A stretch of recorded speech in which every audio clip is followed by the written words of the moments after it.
Hello everyone, welcome back to my channel Kids Code. Today we have a special video for those who have never written a single line of code before. So we are going to start with Python, which is a beginner-friendly programming language that's both powerful and versatile.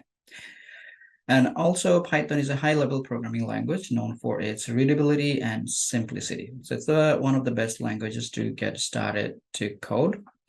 It's widely used in various fields from web development to data analysis and artificial intelligence. To get started, all you need to have is a computer or even a tab or a mobile device. You do not need to even install any software. We can just start with an online editor to get started, and later on we can download a software. All right, so let's get started. So the first step, what we're going to do is we're going to use an online compiler. So you can just go to Google and search for online compiler. Okay.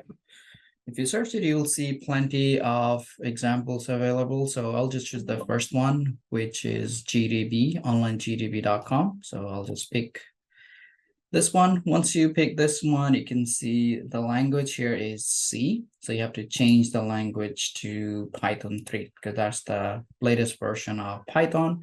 And what you can do is you can just delete everything because you're going to start from scratch. So all the things are deleted. I'm going to zoom in so that it looks better. All right, so let's get started. So this is all we need to get started. So your first Python script. Okay, the first Python script will be a print statement, and this is used to show a message on the screen. Okay, so if you want to display something using code, we use this print statement. So let's see how this works. So all you have to do is just write print. Okay, and then you need to provide a parenthesis, and you also need to have a pair of quotation marks. You can use single quotation mark or double quotation marks. It's up to you. And here I can say something like, okay, hello world. This is like a classic example to get started to code in any programming language. So print a statement, parentheses, quotation marks are needed. So what will happen is this text that you have just written, hello world, it will be displayed on the screen. When I say displayed on the screen, you will notice at the bottom, there is something called input. And this is where you're gonna see the result when you click on run. So you will see the run button. If I click on run, you will see it's gonna say hello world. It'll give you some other information, but you can just ignore this. Just make sure that the exit code is 0. So that's how we can get started in Python. Okay, so again, the print function is used and you can pass a text. Now, another thing you need to know is this text is called a string. Okay, so whatever text you're passing here, this is called a string. In any programming languages, we use the term string. And as I said, the string must be in a quotation marks. Another thing we want to know is comments. Comments are made using hashtag because Python do not read English. So what I mean by this is, let's say I want to add a simple text. For example, I can say, I am learning Python. However, if you click on run, this will give you an error because Python doesn't understand English language. So what you have to do is if you want to write any notes, description, annotations, just use a hashtag. So Python will ignore this line. So only code you have is this print statement. This is just a comment saying that you are learning Python. So if you click on run, the error will be gone and you will still see the same message, hello world. Okay, so that's how we can get started with the print statement. That's our first Python script. Hopefully that makes sense. Let's go to our next topics to learn a little bit more about Python. So the next topic that we have is variables and data types. This is very important. Doesn't matter what language you're going to learn. You need to know what are variables and what are data types. So variables, you can think of like a container to store and manage data. Okay, so what I mean by this. So let's annotate. So when you want to store something using a programming language of your choice, you have to use this kind of containers. You can think of these containers, okay? And what we usually do is we usually assign a name for this container, okay? So this could be, for example, let's say I want to store something in this container, and the store name is, let's call this name because I'm going to store a name here, okay?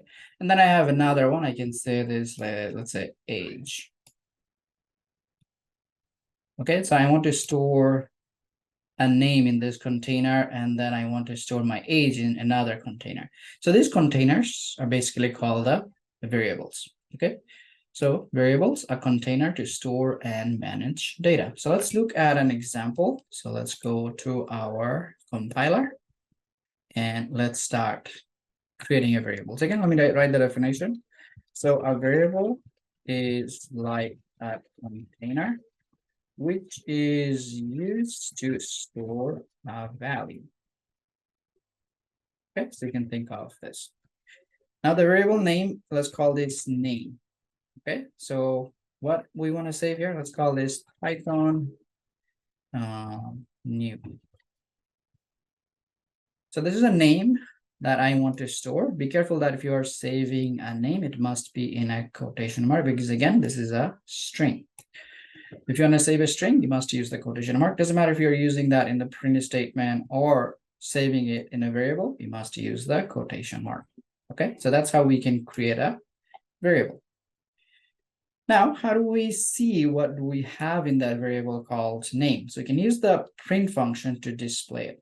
Okay, so again, I can use the print function to see, okay, what is the value saved in the variable called name? So what I can do, I can simply say print name.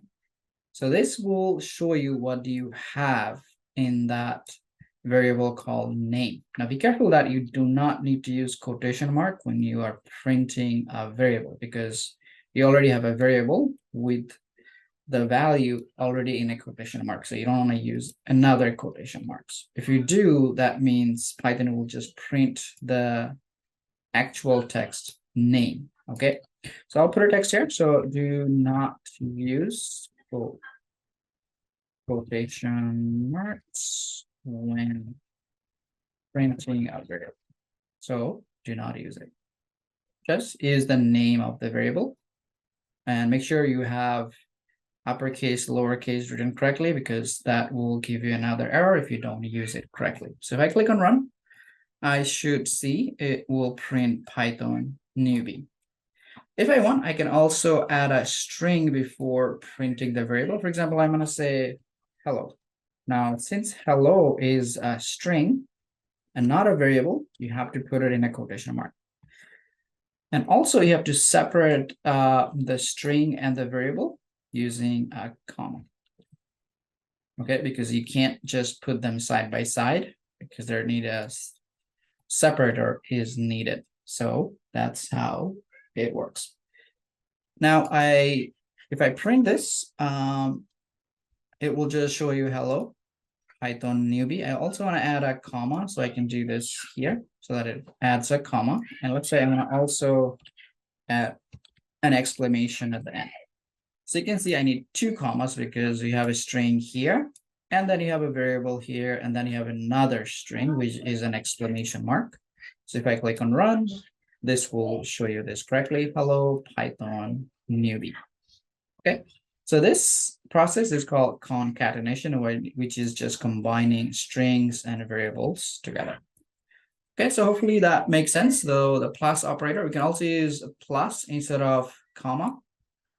So both can be used, but there are some rules which we'll discuss later, when to use plus, when to use comma. Okay, so you can use comma or plus to combine your strings.